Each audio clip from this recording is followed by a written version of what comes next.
Puki Maiano, welcome back. The abuse and vitriol from a small sector of the public got so intense, Labor's considering axing its iconic public walkabouts on next year's election campaign. The Deputy Prime Minister's revealed he needed to engage security detail, usually only reserved for the Prime Minister, to attend a public meeting recently. Political editor Jenna Lynch reports. This was peak Jacinda mania. A hyped-up electorate in 2020 could not get enough. Next year will not be the same. We are going to have to think about this election campaign in a slightly different way. Because peaking at the parliamentary protest,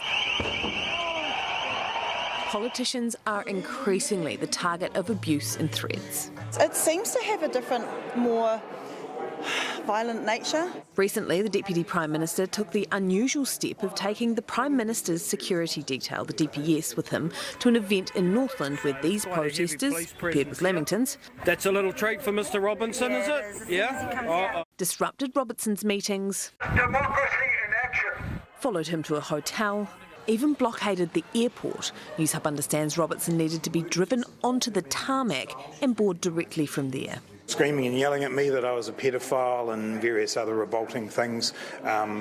Those sorts of experiences are not great, and DPS were there to protect me, but they can't possibly be there to protect all politicians. Labor is currently considering how it can campaign differently at next year's election, potentially scrapping the famous walkabout. The environment out there on the ground has changed. Can't let these people win, so we've got to make sure that we still campaign. We've got to think a bit differently. National, however, full walkabout ahead. Opportunities for the public to interact with national MPs and other candidates.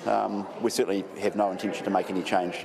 Well, those seen as security threats are a teeny percentage of the voting population. As we saw with the parliamentary occupation, these relatively small fringe groups can cause major disruptions, and the increasingly violent threats against politicians may mean they become less accessible, spelling the end of the campaign of yesteryear. Jenna Lynch, Newshub.